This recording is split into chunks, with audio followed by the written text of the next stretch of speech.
Agaseke k'amakuru mu karere ngapfunduriye muri Kongo Kinshasa. Indege y'intambara y'ingabo za Repubulika ya Demokarasi ya Kongo kuwa mbere yakoze igitero mu gace ka Minembwe kageze urwarwanyi batwirwana muri Kivu y'Amajyepfo nkuko batuye babivuze. Eroje Nyamisoro uri Minembwe yabwise ko indege yatangiye kurasa mu gace mbere gato ya saa 6 z'amanywa igakora ibitero n'ibiri inshuro ebyiri zitandukanye irasa ibisasu biremereye. Ati bigaragara twe twabonye icyo yari gambiriye hari nari ugusenya inzira y'indege ku kibuga kinini cyane mu Minembwe. Nta makuru yatangajwe niba hari abaturage bishwe n'ibi bitero. Nyamisoro yabwiye bisi ko nta bantu azi bishwe n'ibyo bitero gusa yumvise ko hari abandi bakomeretse. Umutwe watwirwana uvuga ko ibi bitero by'indege byibasiye kandi n'umusozi wa Kiziba uri ibitaro bikuru bya Minembwe, University Ebenezer Minembwe, amashuri abiri yisumbuye n'urusengero rwa Methodiste. Twirwaneho abatuye Minembwe n'abavugira abanyamulenge bavuga ko ibari ibitero bigamije kwica abasivile mu bwoko bw'abanyamulenge muri ako gace. BBC yagerageje kuvugisha uruhande rw'ingabo za leta ku byo barushinja byo kwibasira abasivile ntibyashoboka kugeza ubwo bandikaga inkuru. Bamwe bakikiye uruhande rwa leta bumvikanye mu binyamakuru byo muri Kongo Kinshasa bavuga ko ibyo bitero byari bigamije gusa gusenya ikibuga kinini cya Minembwe n'ububiko bw'intwaro bwa Twirwaneho. Ikibuga kinini cya Minembwe niyo nzira ishobora guhuza abahatuye n'indi mijyi muri intara Kivu y'Amajyepfo kuko amayira y'ubutaka yandi yose agenzurwa n'ingabo za leta FARDC nabo mitwe y'amayimayi na wazarendo. Abanyamulenge bashinja kubibasira.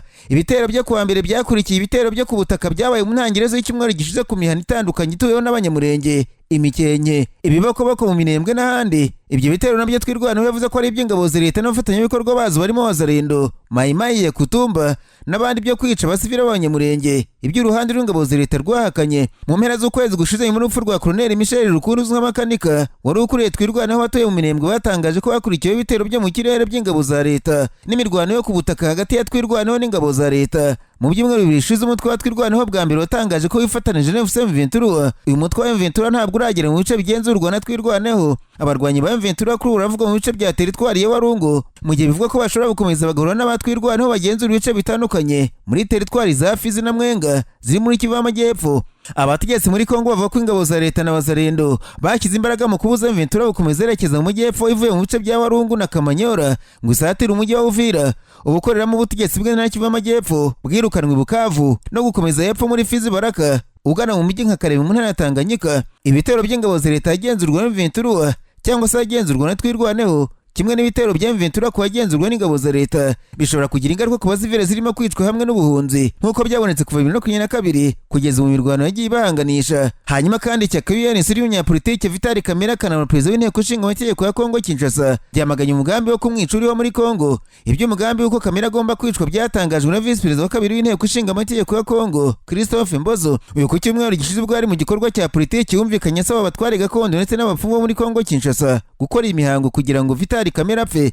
Ishyaka UNC mu itangazo ryasuye kuwa mbere ryavuze ko amagambo yatangajwe na Mbozo agize umugambi mwica ufitiwe Vital Kamerhe umaze igihe agirwaho ingaruka no kukangishwa urupfu. Iri shyaka ryibukije ko tariki ya 19 Gicurasi Vital Kamerhe yasimbutse urupfu ubwo mu rugo rwe hagabwaga igitero cyahitanye umwe mu barurindaga. Amakuru avuga ko mu byo Vital Kamerhe ari kuzira harimo kuba ari mu badashyigikiye umugambi wa perezida wa Kongo Félix Antoine Tshisekedi. Nararanganije amaso ibinyamakuru byandikirwa muri Uganda. Abanyamakuru bakiza amakaramu ku mpapuro barandika banitswe ubushinjacyaha muri Uganda bwaregeye urukiko umupadiri ukekwaho kwica umugabo wari inshuti ye amuziza ko yabaramenye ibanga ry'uko uyu mupadiri yari afite umugore kandi bitemewe. Kiliziya ikamuhagarika amezi 6 ku mirimo. Uretse ibi kandi abonye kugendera wicwe na padiri umwaka ushize amuteye icyuma ngo yabaramucaga inyuma akamusambanyiriza umugore yitwaje ko padiri atazabivuga kuko babanaga muri ubwo buryo bw'ibanga rikomeye. Ikinyamakuru Daily Monitor cyanditswe mu padiri Dominique Aringa yishe inshuti ya John Bosco Ngorok amuteye imbugita mu kwimura ko yamureze kuri Kiliziya kandi akaba yaramusambanyirizaga umugore. Ubusanzwe Kiliziya Gatolika niyemera abapadiri gushaka abagore iyo baba umupadiri ugumana umuhamagaro. Ubushinjacyaha bwerekanye mu rukiko ibimenyetso byerekana ko padiri yagiye mu iduka akagura imbugita akanayigerageza areba ko icyaye ndetse ngo niyo yakoresheje yica umusore wari inshuti ye wari usanzwe ukora mu kigo gishinzwe imisoro n'amahoro muri Uganda. Aba bagabo bombi ngo bari amacuti padiri yajyanye n'uwo musore gutembera hafi y'ikigo cy'indege cya Entebbe mu masaha ashyira saa 6 z'ijoro nibwo bari mu modoka yamuteye icyuma mu ijosi undi asohoka mu modoka avirirana. Uyu nyakwigendera ubushinjacyaha avuga ko akiva mu modoka yahuye n'umumotari akamusaba ubufasha ngo mugeze kwa muganga akamubwira ko atewe icyuma na padiri. Uyu mumotari avuga ko akimara guheka uwo watewe icyuma yaviriranaga yamusabye kwihuta kuko padiri yirutse kw'iyi moto ashaka kubaca hejuru birangira bajugunye hakurya y'umuhanda imodoka irenga hepfo mu muferege ashaka kubahurahuza. Ikinyamakuru Daily Monitor genzi ko bari kuri moto bombi bakomeretse bikomeye watewe icyuma agera kwa muganga asigaje akuka gaca mu zuru rimwe. Abaganga bavuze ko yahamagaye wo muryango we akababwira ko Padili wari inshuti yari umwishe bazaza gutora umurambo ku bitaro bya Entebbe Grand Bay Hospital. Abaganga bamubajije icyo yabazize yavuze ko ngo cyakora uko yigeze kubwira kiliziya ko inshuti ye Padili ifite umugore bakamuhagarika amezi 6. Iki kinyamakuru cyavuze ko ubushinjacyaha bugaragaza mu kirego ko amaze gutangaza mu makuru y'ibanze uburyo yatewe icyuma yahise yitaba Imana. Uyu mupadiri nawe mwibazwa bwa mbere ngo yavuze ko akimenye ko umukozi wa Uganda Revenue Authority wari inshuti ye yapfuye yize kuva amaraso menshi yahise ajya kubwira inshuti y'ibyo yakoze, naye muha inama yo kwitanga kuri polisi kuko itangazamakuru ryari ryarangije kwandika inkuru ko umupadiri yishe umusore wamusambanyirizaga umugore kandi ubundi atemerewe gushaka.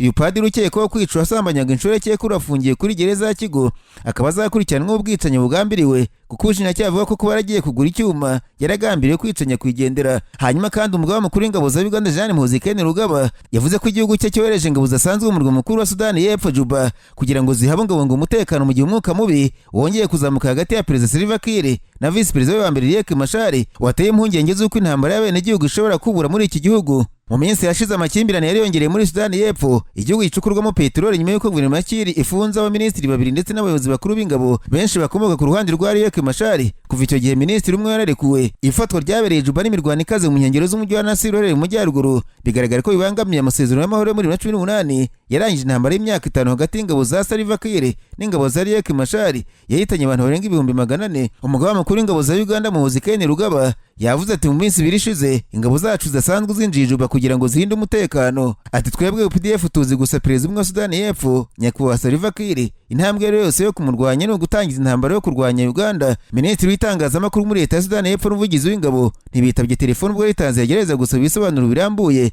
nyuma y'intambara y'abenegihugu muri Sudan y'Epfo 2013. Uganda yohereje ingabo zayo Juba kugira ngo zifashe ingabo za Salva Kiir kurwanya Machar, gusa zavuyeyo 2015. Ingabo za Uganda zongeye koherezwa Juba 2016 nyuma y'imirwano yari yongeye kubura hagati y'impande zombi ariko nazo zaje kuvayo. Uganda ifite ubwoba ko inkongi y'umuriro yibasiye umuturanyi w'amajyaruguru ishobora kohereza impunzi nyinshi ku mupaka kandi bikaba bishobora guteza umutekano muke.